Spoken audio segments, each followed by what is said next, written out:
Welcome to G Fun Facts Online. We all know that feeling. The sun on your skin, the sound of waves crashing, the endless blue horizon. Our coasts are our playgrounds, our sanctuaries. We see the plastic bottles tangled in seaweed and feel a pang of guilt. We see the visible problem. But what if I told you the most dangerous threats to our oceans and to us are completely invisible? Lurking just beneath that shimmering surface is a toxic cocktail of microscopic plastic, forever chemicals, agricultural runoff, and dangerous bacteria. More than 80% of all marine pollution starts on land, a sobering reminder that our actions, even miles from the shore, have a direct and devastating impact on the sea. Today, we're pulling back the curtain on this invisible tide to unmask the unseen threats that are silently choking our beloved coastlines. Let's start with the most famous villain of our oceans, plastic. The image of a sea turtle trapped in a plastic bag is heartbreaking, but it's only the tip of the iceberg. The far more sinister threat is what that bag becomes. I'm talking about microplastics. These are tiny plastic fragments, smaller than a grain of rice, and they are everywhere. One UN report estimates there could be as many as 51 trillion microplastic particles in our seas. That's a number so large it's hard to even comprehend. These particles come from two main sources. First, you have primary microplastics, which are intentionally manufactured to be small. Think of the microbeads that used to be in face scrubs, or the industrial pellets used to make larger plastic items. But a huge source is something you might be contributing to right now: your laundry. Every time you wash clothes made of synthetic materials like polyester or nylon, countless tiny plastic fibers wash down the drain. Even the wear and tear of tires on our roads creates a dust of microplastic particles that gets washed into our rivers.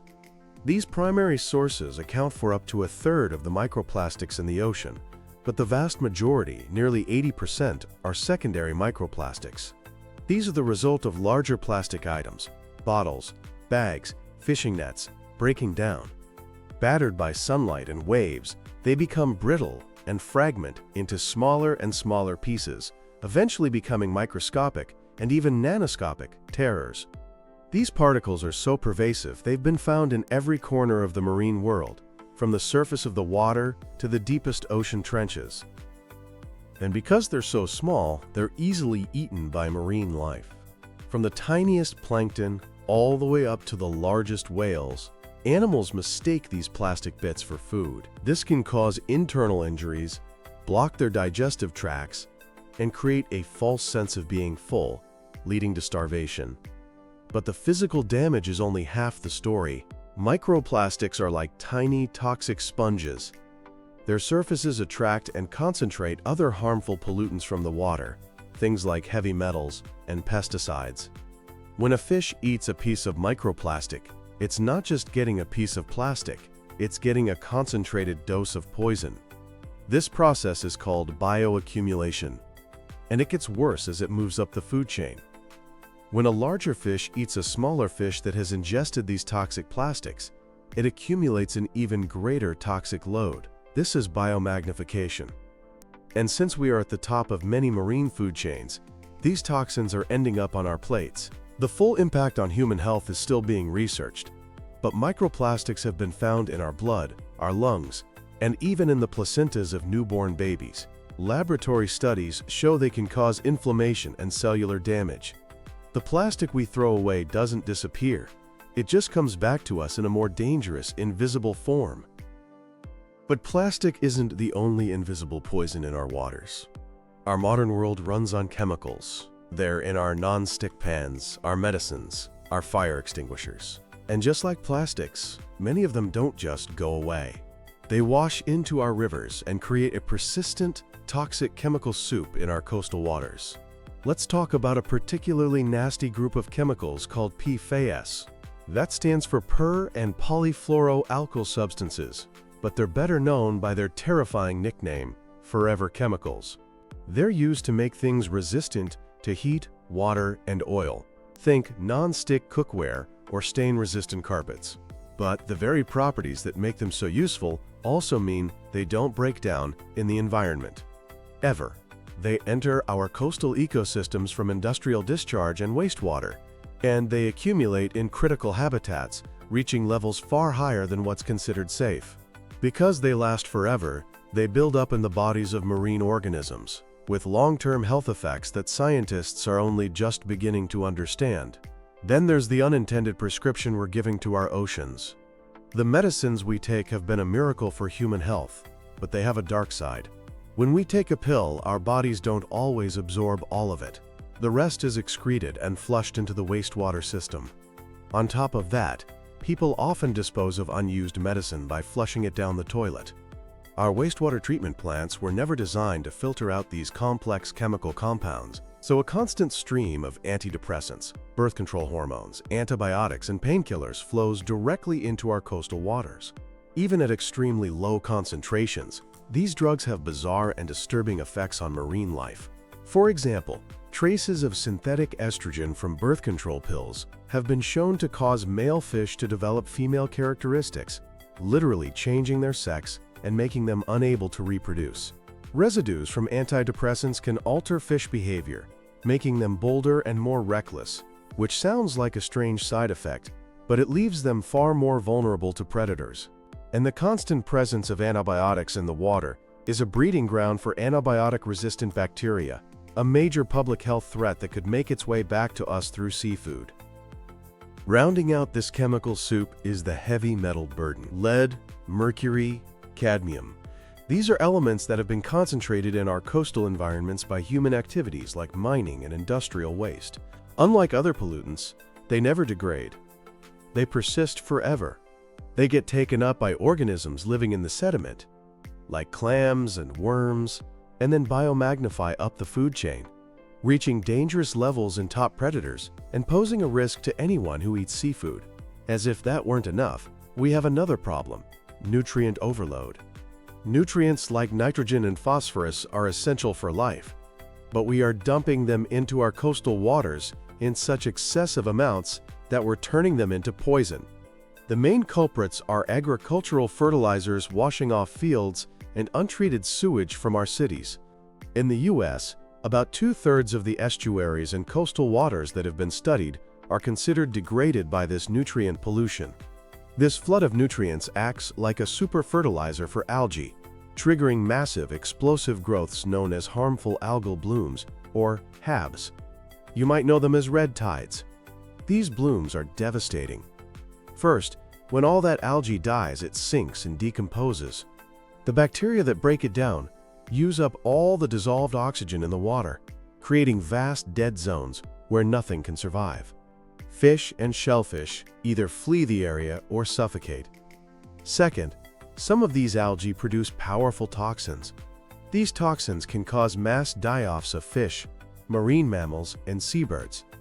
They also accumulate in shellfish. If a person eats a contaminated oyster or clam, it can cause severe illness, from amnesic to paralytic shellfish poisoning. The economic impacts are enormous.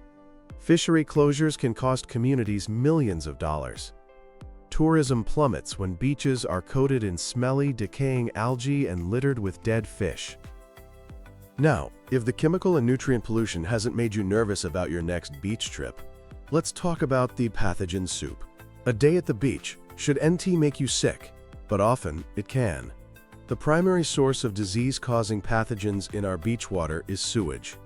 Aging wastewater plants, failing septic systems, and storm overflows release untreated human waste directly into the ocean, especially after heavy rain. Swimming in this contaminated water can lead to a whole host of illnesses, most commonly gastroenteritis, but also eye, ear, and skin infections. And in some cases, much more serious diseases can be contracted, like hepatitis. One of the most frightening pathogens is a bacterium called Vibrio vulnificus, sometimes sensationally called flesh-eating bacteria. It thrives in warm coastal waters and can cause severe life-threatening wound infections. And here's where climate change comes in. As our oceans get warmer, The geographic range of Vibrio is expanding northward into areas where it was once unheard of. In a truly startling discovery, researchers have even found that sewage-related bacteria can be aerosolized by breaking waves. This means you don't even have to get in the water to be exposed. You could get sick just by breathing the sea spray at a contaminated beach. And there's one more hidden source we need to talk about, a hidden river. It's called submarine groundwater discharge.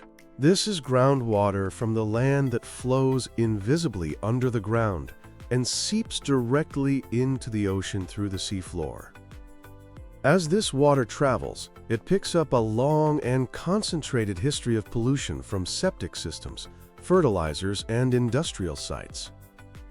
In some areas, this hidden river delivers more pollutants to the coast than actual rivers do, making it a powerful and overlooked driver of the dead zones and toxic blooms we talked about earlier. All of these threats, the microplastics, the chemicals, the nutrients, the pathogens, are being made worse by the overarching crisis of climate change. It's a threat multiplier. Warmer waters help pathogens, like Vibrio, thrive and fuel more intense algal blooms. Sea level rise floods our coastal sewer systems, causing more spills. More extreme storms wash a torrent of pollutants from the land into the sea. This all sounds incredibly bleak, but the situation is not hopeless. The challenges are massive, but they are not insurmountable. We can turn the tide, and it starts with technology and infrastructure. We need to invest in advanced wastewater treatment plants that can actually remove these complex chemicals and excess nutrients. We need to implement smart stormwater management, using green infrastructure like permeable pavements and rain gardens to capture and filter polluted runoff before it ever reaches the ocean. Policy is just as crucial. We need to ban the most harmful substances at their source, like we did with microbeads in cosmetics. We need stricter regulations on industrial and agricultural pollution. And we need to hold manufacturers responsible for the entire life cycle of their products, incentivizing them to design things that are less toxic and easier to recycle. Nature itself offers powerful solutions. Restoring living shorelines like mangrove forests and oyster reefs creates natural filters that clean the water. A single oyster can filter dozens of gallons of water every single day. These ecosystems also capture and store huge amounts of carbon, helping to fight climate change. And finally, there is the power of individual action. Every choice we make matters. Reduce your plastic consumption. Never flush unused medicine or pour chemicals down the drain. Use organic fertilizers in your yard. Conserve water to reduce the burden on treatment plants. Get involved in local cleanups and advocate for stronger environmental policies. The invisible threats in our coastal waters are a stark reminder that our health is tied directly to the health of our planet. We can no longer let the shimmering surface of the sea hide the consequences of our actions. By unmasking these dangers and committing to a new era of stewardship, we can ensure that our coasts remain places of beauty, wonder, and thriving life, both seen and unseen, for generations to come. Thanks for listening to Fun Facts Online.